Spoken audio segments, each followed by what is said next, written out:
তো আমরা প্রত্যেকদিন আপনাদের ম্যাথ যে প্যাডাগজি রয়েছে আমাদের অ্যাপে আমরা ম্যাথ প্যাডাগজির ক্লাস করি। তো আজকে আমরা আপনাদের ওপেন ক্লাস একটা দিতে চলেছি। আগে আমরা দিয়েছিলাম। তো এটা হচ্ছে সেট নম্বর 5। তো ম্যাথ প্যাডাগজির যে প্র্যাকটিস সেট আমরা নিয়েছি। তো এখানে 1, 2, 3, 4 আমাদের হয়ে গেছে।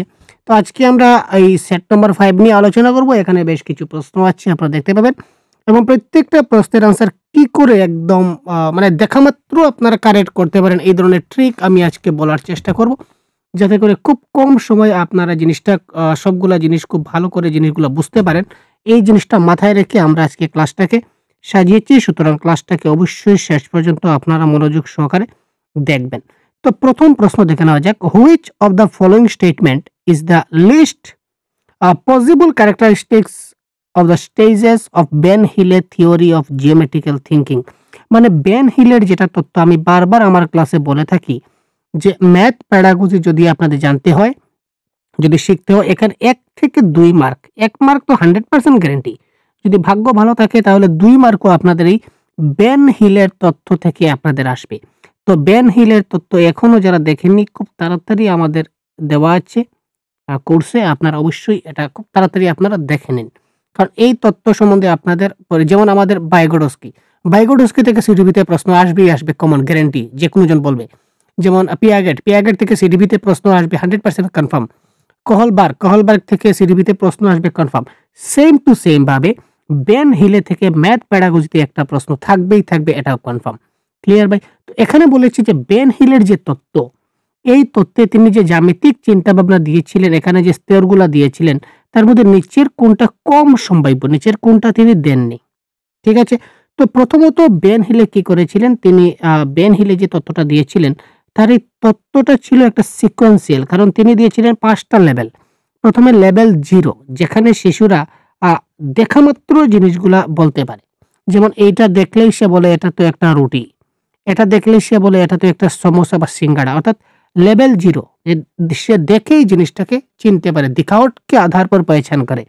তারপর হচ্ছে লেভেল 1 হচ্ছে অ্যানালাইসিস। সে গুণের ভিত্তিতে বা গুণের আধারে সে জিনিসটাকে পরিচয় করে। যেমন ধরে নিন এই যে আয়তের এই গুণ কি ছিল ভাই? যে আয়তের বিপরীত বাহুগুলি সমান। তো বিপরীত বাহুগুলি সমান এইগুলা দেখে সে কি করলো? সেই আয়তটাকে খুব ভালো করে চিনতে পারলো। এটা হচ্ছে অ্যানালাইসিস। তো এই ধরনের তিনি সেটা কি করেছিলেন? সিকোয়েন্সিয়াল দিয়েছিলেন, ধারাবাহিক দিয়েছিলেন। এবং তিনি এক্সপেরিয়েন্স এটাও করেছিলেন এবং যেহেতু এটা তো ডেভেলপমেন্টাল, কারণ যেকোনো তত্ত্ব তিনি তো বিকাশের জন্য দিয়েছিলেন। খারাপ হবে সেটা তো দেননি, কারণ এটা বিকাশগত। কিন্তু তিনি বয়স নির্ভর করে দেননি। সুতরাং এখানে এই যে এজ ডিপেন্ডেন্ট এটা কিন্তু বলা হয়নি। এখানে সিকোয়েন্সিয়াল স্টেজ বাই স্টেজ ছোট থেকে বড় আকারে সেটা তিনি দিয়েছিলেন। ধারাবাহিক একের পর দিয়েছিলেন। এখানে বয়স নির্ভর সেটা তিনি বলেননি। সুতরাং কারেক্ট আনসার হবে এগুলি বয়স নির্ভর। এটা হচ্ছে যে বেন হিলের কম সম্ভাব্য। এখানে কম বলেছে তাই এটা কারেক্ট আনসার। তারপর দেখুন এনইপি থেকে যে প্রশ্ন আমাদের পরীক্ষায় আমরা দেখতে পাই, এনইপি 2005। ঠিক আছে? তো according to the national curriculum framework 2005, discussion in a mathematics is at the primary level should be. তো এনইপি কি বলেছে দেখুন। যখনই ম্যাথসের কথা আসবে তখন চিন্তার কথা আসবে। যখনই ম্যাথ আসবে তখন আমরা কি করতে পারি ভাই? থিংকিং। একটা জিনিস মনে রাখবেন যে থিংকিং, শিশুদের মধ্যে থিংকিং যাতে বিকাশ হয়, তাদের মধ্যে ক্রিয়েটিভিটি, সৃজনশীলতা যাতে বিকাশ হয়, এইগুলো আমাদের দেখতে হবে। সৃজনশীলতা বিকশিত করতে হবে। তারপর তার যে চিন্তার শক্তি সেটা বিকাশ ঘটাতে হবে এবং ম্যাথসটা হবে লজিক্যাল বা তার্কিক। এই 3-4টা শব্দ বা 3-4টা কথা যদি আপনাদের মাথায় থাকে তাহলে আপনার 100% গ্যারান্টি আপনাদের খাতাং। তো এনইপি কি বলেছে? কোয়েশ্চন নাম্বার 2 আমরা দেখি। এবং বাস্তব জীবনের সঙ্গে রিলেটেড, যেমন রিয়েল লাইফ সিচুয়েশন, বাস্তব জীবনের সঙ্গে সংযুক্ত রেখে যদি আমরা শিশুদেরকে কিছু শেখাই তাহলে এটা বড়িয়া। এর থেকে বড় আর কিছু হতে পারে না। কারণ আমরা শিশুদেরকে সবসময় বাস্তব জীবনের সঙ্গে কানেক্ট করে তাকে আমরা শেখাতে চাই। এবং টিএলএম, যত বেশি টিএলএম খুব ভালো করে যদি ইউজ করে তাকে শেখাই, টিচিং লার্নিং ম্যাটেরিয়ালস, তখনও কিন্তু শিক্ষণটা খুব ভালো হয়। তো এবারে এই যে কয়েকটা কথা জানলাম, এই কয়েকটা কথা জানা মাত্রই কিন্তু এই প্রশ্নের কারেক্ট আনসার খাতাং। যেমন কি করে খাতাং দেখি আমরা। Deductive in nature based only on mathematic concept. এই যে অনলি নামক যেটা শব্দ, যেখানে অনলি কিংবা কেবল দেখতে পাবেন যে কোনো প্যাডাগজিতে, math pedagogy, Bangla pedagogy, English pedagogy, EVS pedagogy, CDP pedagogy, social science pedagogy, science pedagogy, যেখানে এই কেবল বা অনলি শব্দটা দেখবেন সঙ্গে সঙ্গে আপনি কেটে দেবেন যে এটা আপনার কখনো কারেক্ট আনসার হবেই না। ক্লিয়ার ভাই? কেবল আমরা কেটে দিলাম। তারপর দেখুন focused on solving problem given in the mathematics text book. শুধুমাত্র বইয়ে যেগুলা দেওয়া আছে এইগুলো আমি সমাধান করলেই শিশুরা ট্যালেন্টেড হয়ে যাবে, শিশুরা খুব ভালো করে মানে সমস্যার সমাধান করতে পারবে। সেটা কি ধরনের কথা? বই ছাড়াও তো আরো অনেক কিছু আছে, তাই না? যেমন এই দেখুন contextual and based on children life experience, অর্থাৎ তার বাস্তব জীবনের সঙ্গে রিলেটেড কানেক্ট করে যদি আমরা তাকে শিখাই এবং কনসেপ্টগুলো যদি খুব ভালো করে বুঝিয়ে দেই, জীবনের অভিজ্ঞতার উপর ভিত্তি করে যখন আমি তাকে শেখাবো, তখন কিন্তু সে 100% খুব ভালোভাবে জিনিসগুলা বুঝতে পারবে। এনইপি কিন্তু সেম কথা বলেছে। ক্লিয়ার ভাই? এনইপি বলুক চাহে না বলুক, যেখানে এই কয়েকটা কথা, এনইপি থাক কিংবা না থাক, আমি আগে আবার বলেছি দেখুন, এনইপি এখানে তো এনইপি বলেছে, তাই আমরা এনসিএফ বলুন, এনইপি বলুন, যাই বলুন, এখানে কয়েকটা কথা মাথায় রাখতে হবে যে বাস্তব জীবনের সঙ্গে কানেক্ট করে শিশুদেরকে শেখাবো, টিএলএম ইউজ করে শিশুদেরকে শেখাবো। ঠিক আছে ভাই? তো ম্যাথসটা হবে লজিক্যাল, এটা হবে একটা রিজনিং। ঠিক আছে? এই ধরনের যে কয়েকটা, যেমন ব্ল্যাকবোর্ড থাকলে এটা হবে নেগেটিভ। যখনই ব্ল্যাকবোর্ড থাকবে তখন সঙ্গে সঙ্গে আমরা কেটে দেবো, এটা কখনো আমাদের কারেক্ট আনসার হবে না। Which of the following is the most appropriate features of mathematical language at the primary stage? যে প্রাইমারি স্টেজে যে ম্যাথমেটিক্স যে ভাষা, গণিতের যেটা ভাষা, ওই গণিতিক ভাষার সবচেয়ে উত্তম বৈশিষ্ট্যটা কি? দেখুন আমরা কারেক্ট আনসার কি করতে পারি। কোয়েশ্চন নাম্বার 3, দেখুন প্রশ্নটা দেখা মাত্রই কিন্তু কারেক্ট আনসার হয়ে যাবে। ইট should be highly focused, precis and technical. আরে ভাই, ছোট শিশুদের আপনি শেখাতে যাচ্ছেন, এখানে টেকনিক্যাল কি করবে? টেকনোলজি এখানে কোথা থেকে চলে আসলো? ছোট বাচ্চাদের আপনি গাণিতিক ভাষা শেখাবো, সিম্বল শেখাবো, গণিতের ল্যাঙ্গুয়েজ শেখাবো, এখানে টেকনোলজি কোথা থেকে আসলো? এটা তো হাইয়ার এডুকেশন সিস্টেম, এখানে আমার প্রাইমারি প্রাথমিক পর্যায়ে কোনো কাজ নাই। It should be unambiguous and like everyday language to make learning enjoy. এখানে দ্বৈতহীন হবে না, এখানে কি হতে হবে? এখানে শিশুটা দৈনন্দিন জীবনে যাতে আমরা কাজে লাগাতে পারি এই ধরনের হতে হবে। সুতরাং এটাও কিন্তু কারেক্ট আনসার হচ্ছে না। It should be reinforced through the language used by children in daily life. Yes, শিশুরা যাতে দৈনন্দিন জীবনে ব্যবহৃত ভাষাকে আরো শক্তিশালী করতে পারে। আমি আগে বলেছিলাম যে রিয়েল লাইফের সঙ্গে কানেক্ট করে, বাস্তব জীবনের সঙ্গে কানেক্ট করে শিশুদের যেখানেই শেখাবো সেটাই হচ্ছে correct answer.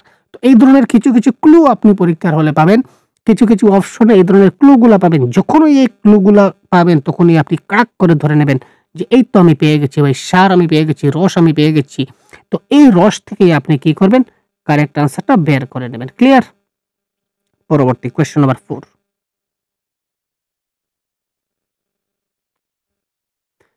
which of the following is the most appropriate objectives of classroom assessment of mathematics? এই বানানটা ভুল আছে, দেখে নেবেন। Mathematics at the primary stage, যে একদম প্রাইমারি স্টেজে বা প্রাথমিক স্টেজে ক্লাসরুমে আমরা যে শিশুদের অ্যাসেসমেন্ট করি বা মূল্যায়ন করি, এই মূল্যায়নের ক্ষেত্রে নিচের কোনটা সবচেয়ে উপযুক্ত বা গুরুত্বপূর্ণ? ঠিক আছে? মূল্যায়নের ক্ষেত্রে কোয়েশ্চন নাম্বার 4 কি হতে পারে কারেক্ট আনসার? একটু ভাবুন তো। এখানে একটা জিনিস দেখুন, আরেকটা কথা বলার ছিল। এই যে কিছু কিছু কথা আমি আপনাদের বলবো, ক্লাস না, ক্লাসগুলাকে একটু মনোযোগ সহকারে দেখার চেষ্টা করুন। একটু গল্প আকারে ভাবুন না আমি আপনাদের সঙ্গে গল্প করছি, এবং কিছু কিছু কথা বলবো, এই কথাগুলো আপনারা মাথায় রাখুন। এই কথাগুলো যদি মাথায় রাখতে পারেন তাহলেই কিন্তু প্যাডাগজিতে 100, প্যাডাগজিতে একদম 100 এর মধ্যে 100। শুধু কথাগুলা মনে রাখতে পারেন। আগে এতগুলো কিছু কথা বললাম, এবার আরো কিছু কথা বলি।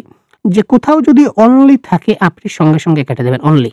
যখনই দেখবেন যে অনলি রয়েছে একটা সেন্টেন্সে অনলি, সুতরাং সেটা আপনার কারেক্ট আনসার হবে না।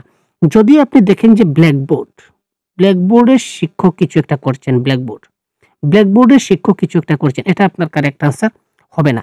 আমরা ছাত্রদেরকে র্যাঙ্ক দিচ্ছি, র্যাঙ্ক। ঠিক আছে? ছাত্রদের আমরা কি বলছি? মার্ক দিচ্ছি, মার্ক। বা তাকে আমরা গ্রেড দিচ্ছি, জিআরডি গ্রেড দিচ্ছি। বা ছাত্রকে আমি পাস করাচ্ছি বা ফেল করাচ্ছি। এই ধরনের এই যে অনলি, র‍্যাংক, ব্ল্যাকবোর্ড, তারপর মার্ক দেওয়া, গ্রেড দেওয়া, পাস করা, ফেল করা। তারপর আরেকটা আছে যে কম্পিটিটিভ এক্সামের জন্য তাকে আমি মানে প্রিপারেশন নিচ্ছি যে সে যাতে কম্পিটিটিভ এক্সামে সে যাতে মানে কোয়ালিফাই করতে পারে। ঠিক আছে? তারপর আরেকটা ছিল কম্পিটিশন। ২ টা ছাত্রের মধ্যে যেন কম্পিটিশন লাগিয়ে দেওয়া। তো এই ধরনের শব্দগুলা যখনই দেখবেন তখনই আপনি সেটাকে কারেক্ট আনসার ভাববেন না। তো এবারে দেখুন এখানে দেখুন একটা শব্দ আছে কম্পিটিশন।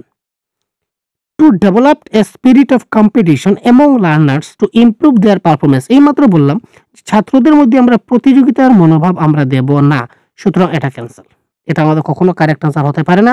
এটা আমাদের প্রাইমারি লেভেলে ম্যাথমেটিক্স শেখার জন্য একটা অবজেক্টিভ হতে পারে না। তো যেহেতু ৩ নম্বরটা হতে পারে না, তার মানে এখানে দেখুন ৩ ক্যানসেল, এখানেও ৩ ক্যানসেল। ক্লিয়ার? এবার বাকি রইল ২ টা অপশন। হয়তোবা অনলি 1 নতুবা ১ এবং ২। তার মানে ১ তো কনফার্ম। ১ নম্বরটা তো কনফার্ম। এখানেও আছে, এখানেও আছে, তো ১ নম্বরটা তো হবেই হবে, গ্যারান্টি। এবার ২ নম্বরটা দেখি। টু প্রোভাইড অপরচুনিটি, অপরচুনিটি মানে সুযোগ সুবিধা দেওয়া। ওই যে সুযোগ প্রদান করা বা সুযোগ সুবিধা দেওয়া, এটা হচ্ছে মোস্ট পজিটিভ ওয়ার্ড। যেখানে আমরা ছাত্রদেরকে সুযোগ সুবিধা দেব, সেখানে ছাত্ররা নিজে কিছু একটা করতে পারবে, সে একটা ক্রিয়েটিভিটি করতে পারবে। তার মানে এটা হবে 100% কারেক্ট আনসার। সুতরাং এই ক্ষেত্রে কারেক্ট আনসার হচ্ছে অপশন নাম্বার এ, 1 এবং 2 is the right answer of this question. আশা করি বুঝতে পারছেন। তারপর কোয়েশ্চন নাম্বার কি হতে পারে? Which of the following is not a number predicate. নিচের কোনটি একটা সংখ্যা বিশ্লেষক নয়? Question number 6।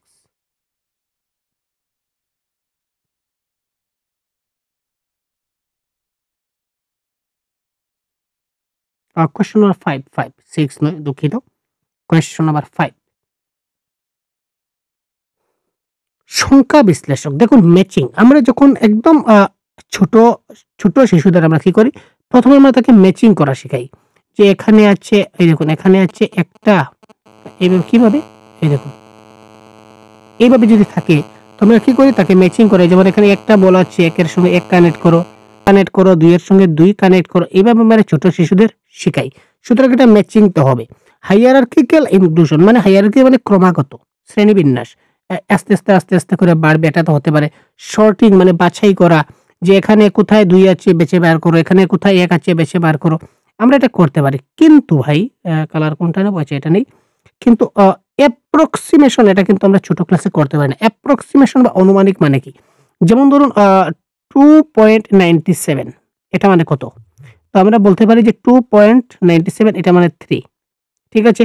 আবার যদি বলি 2.49 এটা মানে কত? তো 2.49 = 2, এটা কিন্তু আমরা জানি। কিন্তু এই ছোট্ট শিশুরা কিন্তু এটা এই এত কম বয়সে তারা কিন্তু এটা বুঝতে পারবে না। সুতরাং এই ক্ষেত্রে এটা নট বলেছে, তার মানে কারেক্ট আনসার হচ্ছে অপশন নাম্বার ৫ এর ডি, অ্যাপ্রক্সিমেশন। এটা ছোট শিশুরা এটা করতে পারে না। তারপর দেখে নেওয়া যাক question number 6। In a mathematics class, children are arranging are given numbers in the following order.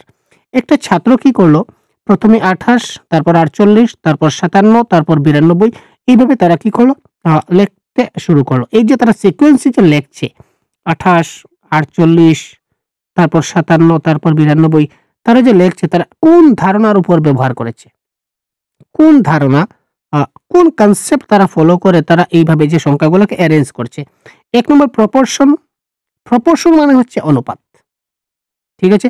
Proportion মানে কি? অনুপাত। যেমন ধরুন ২৮ অনুপাত ৪৮, বা অনুপাতকে আমরা বলতে পারি ডিভাইডও হতে পারে। ২৮ ডিভাইডেড বাই ৪৮। তো এই ধরনের ডিভাইড কিংবা অনুপাত এখানে আছে না। অনুপাত আমরা কাটলাম। ঠিক আছে? রিগ্রুপিং মানে এখানে আছে কিন্তু এটাকে একটু অদল-বদল করে আরেকবার সাজানো। এই ধরনের কিছু একটা আছে? না। অ্যাপ্রক্সিমেশন আমি এই যে বললাম যে 2.97 = কত? 3, এটা হচ্ছে অ্যাপ্রক্সিমেশন। আবার যদি বলি 4.40 এটা মানে হচ্ছে 4। তো এই ধরনের কোনো কিছু দেখতে পাচ্ছি না, এটা অনুমানিকতা নয়। তার মানে এটা কারেক্ট আনসার আমাদের হবে কি ভাই? এটা আমাদের কারেক্ট আনসার হতে যাচ্ছে প্লেস ভ্যালু। এটা আমাদের কারেক্ট আনসার হতে যাচ্ছে প্লেস ভ্যালু, স্থানিক মান। যেমন এই দেখুন এখানে স্থানিক মান যদি আমরা বুঝাই তাহলে এই যেমন ২ থেকে ৪ রুক যাবে। এই দেখুন ২ ২৮ থেকে ৪৮ মানে ২ থেকে ৪ একটু বাড়লো। তারপর ৪ থেকে ৫ একটু বাড়লো। ৫ থেকে ৯ একটু বাড়লো। এটা স্থানিক মান বা প্লেস ভ্যালু তারা বৃদ্ধি করতে তারা যাচ্ছে। Clear? Question number 7 correct answer. Which one of the following is the most appropriate plan for introducing the concept of place value to level 1 learners? অর্থাৎ একদম ছোট প্রাথমিক স্তরের শিশুদের আমরা যদি স্থানিক মান যদি শেখাই, বা লেভেল 1 একদম ক্লাস 1 এর যদি আমরা শেখাতে যাই, তখন আমরা সবচেয়ে কোন ধারণাটা আমাদের পক্ষে সবচেয়ে উপযুক্ত হবে? ব্ল্যাকবোর্ড, এই দেখুন আমি একটু আগে বলেছিলাম যে ব্ল্যাকবোর্ড, যেখানেই আমরা ব্ল্যাকবোর্ড দেখব সঙ্গে, সঙ্গে আমরা কেটে দেব। ঠিক আছে, ক্লিয়ার? যখনই এটা মাথায় রাখুন আপনি যে ব্ল্যাকবোর্ড, ব্ল্যাকবোর্ডের সংখ্যার মান লিখবো, ব্ল্যাকবোর্ডে শিক্ষক লিখছেন, ছাত্র লিখছেন। ব্ল্যাকবোर्ड हिंदी আসবে शाम पाठ पर, शाम पाठ पर वो कर रहा है, शाम पाठ पर यही कर रहा है, शाम पाठ को लिख रहा है, शाम पाठ को यूज कर रहा है, मतलब शाम पाठ जो भी हो, ये आपका करेक्ट आंसर नहीं हो सकता है, बिल्कुल ये काट देना चाहिए। ঠিক আছে, সংখ্যার প্রসারিত রূপ লিখুন। ঠিক আছে, একটি তারপর explain as a 10 blocks unit using manual skill, অর্থাৎ ম্যানুয়াল দক্ষতা ব্যবহার করে আমরা কি করতে পারি? 10 কে এককের ব্লক হিসেবে ব্যবহার করতে পারি। Draw the columns of place value on a chart paper, chart পেপারে স্থানিক মানের কলামগুলো আঁকলে তা সে বুঝবে না। তো কারেক্ট আনসার এখানে হবে, দেখুন আমরা সবসময় শিশুদের কি করি? হ্যান্ডস অন এক্সপিরিয়েন্স দেওয়ার চেষ্টা করি, তো অর্থাৎ হাতে করে সে যেন বুঝতে পায়। তো এখানে অপশন নাম্বার 3টা ইন্ডিকেট করছে যে হাতে করে শেখা। আমরা তাকে 10টা ব্লকস দিয়ে দিলাম। ঠিক আছে, 10টা ব্লক আমি তার হাতে দিয়ে দিলাম, এক একটাকে একটা ইউনিট।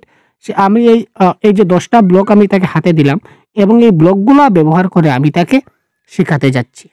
ঠিক আছে, প্লেস ভ্যালুগুলো শেখাতে যাচ্ছি এক এক করে ম্যানুয়ালি, অর্থাৎ হ্যান্ডস অন এক্সপিরিয়েন্সের মাধ্যমে আমি তাকে শেখাতে যাচ্ছি এক এক করে। তো 10টা অর্থাৎ টিএলএম এর মাধ্যমে, আমরা যদি বলি এজ এ টিএলএম গুলো তার হাতে দিলাম, 10টা ব্লক আমি তার টিএলএম এ দিলাম এবং তাকে এইভাবে এক এক করে, যেমন এখানে যদি রাখি তাহলে এটা এককের ঘর, এখানে রাখি তাহলে এটা কি হলো ভাই? দশকের ঘর। এইভাবে আমি তাকে বুঝাতে চলেছি। Clear? Option number C is the right answer. Question number 8, communication is an important required process skill in mathematics. What do you understand by mathematical communication? গণিতে যোগাযোগ দক্ষতা একটা অতি গুরুত্বপূর্ণ প্রয়োজনীয় প্রক্রিয়া। গাণিতিক যোগাযোগ বলতে তুমি কি বুঝো? Yes, what do you mean by what do you understand by mathematical communication? Mathematical communication মানে কি? Question number 8,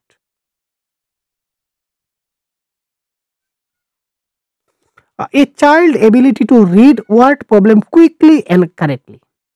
A child ability to participate in mathematics. A child's ability to integrate, organize and express mathematical thinking. A child ability to write mathematical essay. আমরা এই ক্লাসের শুরুতে বলেছিলাম যে mathematics, গণিতের আধার কি, বা গণিত ম্যাথমেটিক এমফাসাইজেস অন, গণিত কিসের উপর এমফাসাইজ করে? 1 নম্বর হচ্ছে আমি বলেছিলাম যে থিঙ্কিং, গাণিতিক চিন্তা বৃদ্ধি হয়, গণিতিক ক্রিয়েটিভিটি বৃদ্ধি করে, ক্রিয়েটিভিটি এবং থিঙ্কিং এবং লজিক এবং রিজনিং, গণিতটা হয় তার্কিক। তো যেখানে থিঙ্কিং আছে, যে কি বলেছে, গণিত চিন্তা ভাবনাকে একীভূত করে সংগঠিত এবং প্রকাশ করার ক্ষমতা করে একটি শিশুর, এটাই হচ্ছে কি গাণিতিক যোগাযোগ।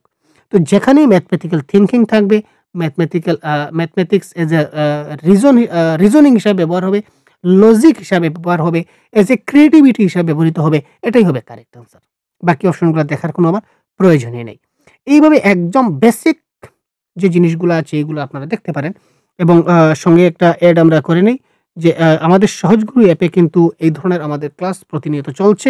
শুধু ম্যাথ নয়, ম্যাথ, বাংলা, ইভিএস, তারপর ইংরেজি, সিডিপি, অর্থাৎ পেপার 1 এর কমপ্লিট কোর্স আমাদের এখানে চলছে, পেপার 2 এর কমপ্লিট কোর্স আমাদের এখানে চলছে একদম স্বল্প মূল্যে। তো আপনারা তাছাড়া ফ্রিতেও অনেক কিছু পিডিএফ দেওয়া আছে, ফ্রিতে অনেক কিছু ক্লাস দেওয়া আছে, ফ্রিতে অনেক মক টেস্ট দেওয়া আছে আমাদের সহজগুরু অ্যাপে। আপনি প্রথমে অ্যাপটা ডাউনলোড করে নিন, কোনো টাকা লাগবে না ভাই, একদম ফ্রি। সহজগুরু অ্যাপটা ডাউনলোড করে নিন একদম ফ্রিতে। ক্লিয়ার? ডাউনলোড করে মোবাইল নাম্বার দিয়ে আপনি লগইন করে নেবেন। তারপর এখানে অনেকগুলো ফ্রি ম্যাটেরিয়ালস আপনি দেখতে পাবেন, যেটা আপনার পরীক্ষার জন্য অত্যন্ত গুরুত্বপূর্ণ, আপনি দেখলে বুঝবেন। ঠিক আছে না? তো এইগুলা দেখে যদি আপনার ভালো লেগে থাকে, যদি চান যে না স্যার এই ধরনের যদি করি তাহলে আমার 100% লাভ হবে, তাহলে আপনি অবশ্যই আমাদের কোর্সে জয়েন হতে পারেন। তো আল্টিমেটলি ফ্রিগুলা তো একবার দেখে যান, তাই না?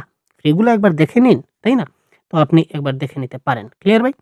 তো এবারে কোয়েশ্চন নাম্বার 9 কি বলেছে? একটা ছাত্র কি করছে? 354 প্লাস 99 সে করতে যাচ্ছে। সে কিভাবে করছে দেখি? 354 প্লাস 99 প্লাস 1 মাইনাস 1। হ্যাঁ, নতুনভাবে আবার প্লাস 1 মাইনাস 1 এড করে দিল, কারণ তার সুবিধা। কেন সুবিধা স্যার?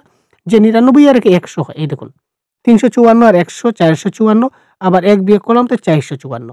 453 এইভাবে সে অঙ্কটা করলো। এই যে যোগফল সে যে ব্যবহার করলো, এই যে পদ্ধতি, এই পদ্ধতিটাকে আমরা কি বলবো? ডিসপ্লেসমেন্ট, এডিশন, সাবট্রাকশন, কম্পিউটিং নাকি ডিস্ট্রিবিউশন নাকি ডিভিশন? তো এটা কারেক্ট আনসার কি হবে? Question number 9। দেখুন স্থানচ্যুতি বা ডিসপ্লেসমেন্ট মানে হচ্ছে এক জায়গার সংখ্যাগুলা নিয়ে অন্য জায়গায় বসানো। এক জায়গা থেকে এখানে একটা সংখ্যা ছিল, এটাকে উঠিয়ে নিয়ে অন্য জায়গায় বসানো, দ্যাট ইজ কল্ড স্থানচ্যুতি বা ডিসপ্লেসমেন্ট। তো এই ধরনের কোনো ঘটনা তো এখানে দেখতে পাই না। ঠিক আছে? ডিস্ট্রিবিউশন বা ডিভিশন মানে হচ্ছে ভাগ করা, ভাগ করা। তো এখানে কি ভাগের কোনো কাজ হচ্ছে? না। আর এডিশন, সাবট্রাকশন বলতে পারি না। এখানে সে কি করছে? একটা সংখ্যা নতুন করে এড করেছে, আবার একটা সংখ্যা মাইনাস করেছে। এবার যদি আপনাকে বলা হয় যে আপনি 99 প্লাস 99 প্লাস 2 কত হবে? এবার আপনি যদি বলুন যে sir 99 plus 2 plus 2 plus 1 minus 1 এই ধরনের যদি আপনি করতে শুরু করেন, তাহলে 99 প্লাস 1 মানে 100 এই ধরনের একটা সংখ্যা আপনি নতুন করে এড করে দিলেন আপনার গণিতের সুবিধার্থে। That is called computing. এটাকে আমরা বলতে পারি নতুন করে আপনি একটা সমস্যা মানে দেখিয়ে দিলেন। তো এটা হচ্ছে, এবং আপনি সমস্যার সমাধান কিন্তু এইগুলো এড করার পরেও কিন্তু আপনি খুব সহজে ম্যাথসটা করতে পারলেন। দ্যাট ইজ কল্ড, আমরা বলতে পারি it is called computing. Question number 10। গণিত সম্পর্কে নিচের কোনটা সত্য নয়? Which is not true? Very important ভাই। যেখানে নট ট্রু দেবে সেটা আপনাকে খুব ভালো করে দেখতেই হবে।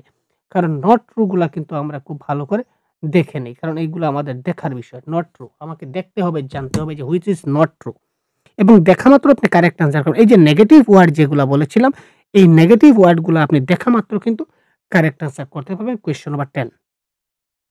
এখানে আগে বলেছিলাম যে ম্যাথমেটিক্সটা একটা লজিক্যাল হয়। ক্লিয়ার ভাই? ম্যাথমেটিক্সটা লজিক্যাল হয়। ইয়েস স্যার, এটা তো লজিক্যাল। ক্লিয়ার? এখানে ক্রিয়েটিভ, ম্যাথমেটিক্স আমাদের ক্রিয়েটিভিটি বিল্ড করে। Yes sir. ম্যাথমেটিক্সটা হচ্ছে ডিডাকটিভ রিজনিং। ইয়েস, এটা ডিডাকটিভ রিজনিং, এটা বলতে পারি। ক্লিয়ার? কারণ রিজন আছে, সূত্র দিয়ে, ম্যাথসে অনেক সময় সূত্র দিয়ে কিন্তু করা হয়, দ্যাট ইজ কল্ড ডিডাকটিভ। কিন্তু it is based on empirical evidence to prove various mathematical fact. বিভিন্ন গাণিতিক তথ্য প্রমাণের জন্য একটা অভিজ্ঞতামূলক প্রমাণের উপর ভিত্তি করে তৈরি। তো ম্যাথমেটিকের উপর এটা সত্য নয়। কারণ আমরা কি করতে পারি না, ম্যাথমেটিক্সের এমন সময় কোনো এভিডেন্স আমরা এরকম পাই না যেটা আমরা প্রমাণ করতে পারি। আমরা সূত্র দিয়ে কাজ চালিয়ে নিই। এখানে এভিডেন্স আমাদের ম্যাথমেটিক্স তেমন কোনো কাজে আসে না। যেহেতু লজিক এটাও কারেক্ট, ক্রিয়েটিভ শিশু করে এটাও কারেক্ট, ডিডাকটিভ রিজনিং এটাও কারেক্ট। তো 3টা যদি কারেক্ট হয় তাহলে 1 নম্বরটা তো ইনকারেক্ট হবেই। তো তার মানে নটের answer not, option number 1 is the right answer of this question. Question number 11। এবার দেখুন এনইপি থেকে আরেকটা প্রশ্ন। এনইপি থেকে কি বলেছে?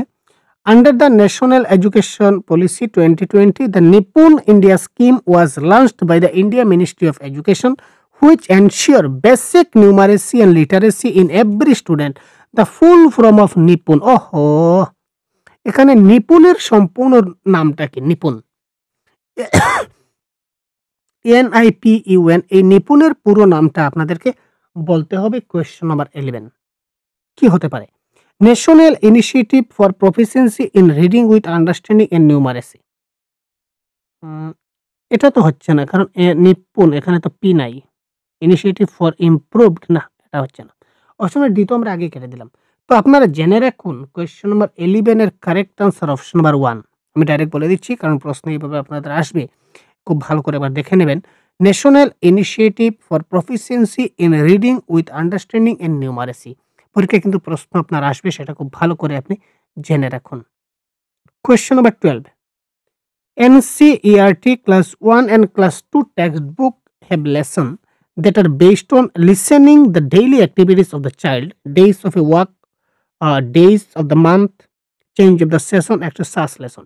এনসিইআরটি যে ক্লাস 1 এবং ক্লাস 2 হয় তারা কি করে, কার্যকলাপটা এমনভাবে পার্ট রয়েছে যা শিশুর দৈনন্দিন কার্যকলাপে সপ্তাহের দিন, মাসের দিন, ঋতু পরিবর্তন ইত্যাদি তালিকাভুক্ত করার উপর ভিত্তি করে তৈরি।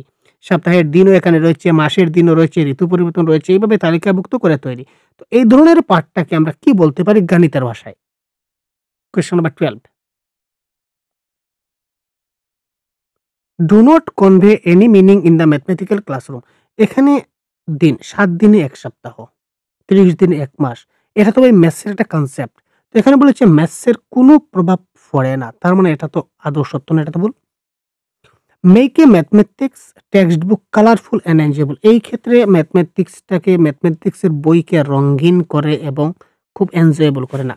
শুধু বইটা কালারফুল হলে হবে না, আমাদের বোঝাটা মানে যেটা বোঝানো হচ্ছে কনসেপ্ট যেটা এটা আমাদের রঙিন হতে হবে। আমাদের সেই কালারটা রঙিন হলে চলবে না ভাই। Help student learn standard unit of measurement, না স্ট্যান্ডার্ড ইউনিট আমরা বলতে পারি না, স্ট্যান্ডার্ড এটা হচ্ছে নেগেটিভ ওয়ার্ড। তো কারেক্ট আনসার হচ্ছে কনসেপ্ট অফ টাইম কনটেক্সচুয়ালি, অর্থাৎ প্রাসঙ্গিকভাবে সময়ের ধারণা শিখতে সাহায্য করে। যে কোন সময়, ঋতু পরিবর্তনের সময়কে কি বলা হয়, মাসের দিন এটাও একটা সময়, সপ্তাহ এটাও একটা সময়ের সঙ্গে কানেক্টেড। ঠিক আছে, সুতরাং এখানে এই যে কনসেপ্ট শিশুরা শিখতে পারছে, এটাই হচ্ছে বড়িয়া Baat. Question number 13, which of the following are a part of the main process for developing creative thinking in mathematics?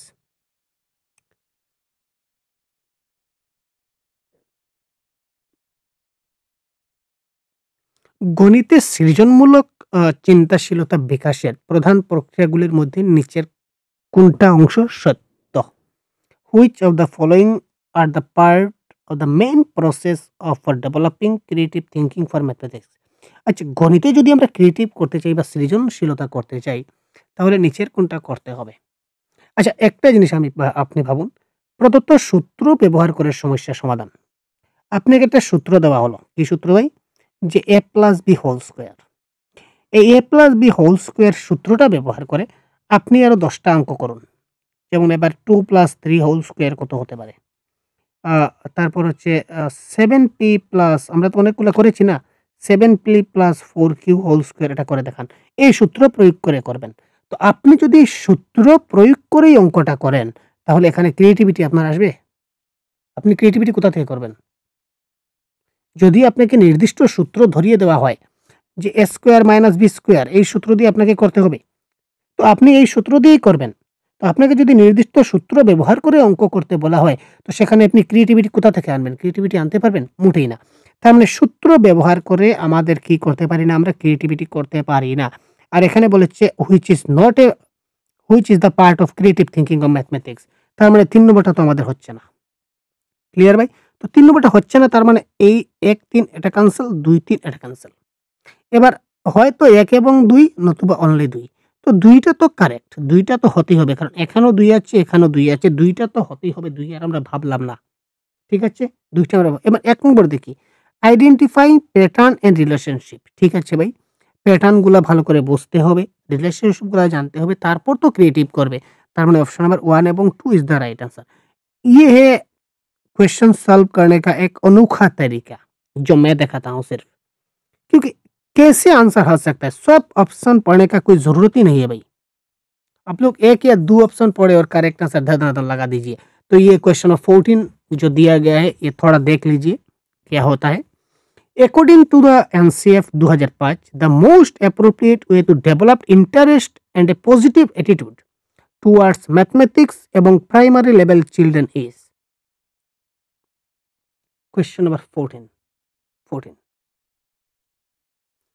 providing opportunities for enhancing cognitive skill for learning mathematics होते पारे भाई, making connection between mathematics and children life experience, real life experience, बढ़िया बात भाई, using mathematical games, puzzle and stories, बहुत बढ़िया, knowing the result of student using aptitude skill providing remedial method, result মানে ফলাফল ঘোষণা, তোমাকে পাস করে দেওয়া হবে, ফেল করে দেওয়া হবে, মোটেই না, এটা ক্যান্সেল, কাটুন। Organizing regular session by expert, না, এক্সপার্ট দিয়ে আমরা সেশন করব না। আমি টিচার, আমি নিজেই একজন এক্সপার্ট, আমি নিজেই বিশেষজ্ঞ, এখানে কোনো এক্সট্রা কোনো বিশেষজ্ঞ টিশেষজ্ঞ কেউ আসবে না, তার মানে ডিটাও ক্যান্সেল। তো এখানে অপশন এ এবং বি দুটোই কারেক্ট আনসার হতে পারে, কিন্তু এখানে কারেক্ট আনসার হবে অপশন নাম্বার 2। কেন না, এখানে দেখুন রিয়েল লাইফ এক্সপিরিয়েন্স আছে, যেখানে রিয়েল লাইফ এক্সপিরিয়েন্স থাকবে এটাই হবে কারেক্ট আনসার। বাস্তব জীবনে অভিজ্ঞতার সঙ্গে মিলিয়ে যখনই সে খেলাধুলা করবে, ধাঁধা করবে, গল্পে ব্যবহার করবে, তো এর চাইতে ভালো আনসার আর কি হতে পারে বলুন। আজকের এই ক্লাসের সর্বশেষ প্রশ্ন, কোয়েশ্চন নাম্বার 15 কি হতে পারে? When a child was asked to solve the problem 12 into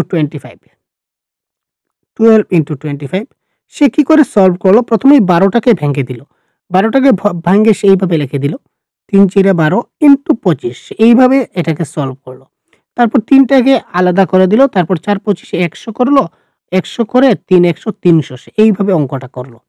তো এই যে করলো সে কোন পদ্ধতি ব্যবহার করলো? Accept the answer but tell the child that this is not correct method do you using multiplication. যে তুমি উত্তরটাকে শুদ্ধ আমরা নেব, কিন্তু শিশুকে বলতে হবে যে তুমি যেটা পূরণ করেছো এটা কিন্তু সঠিক পদ্ধতি নয়।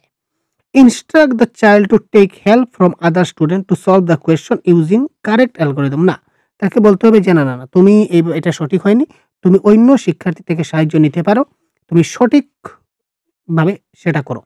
Appreciate the child and ask other students to find different ways to solve the question.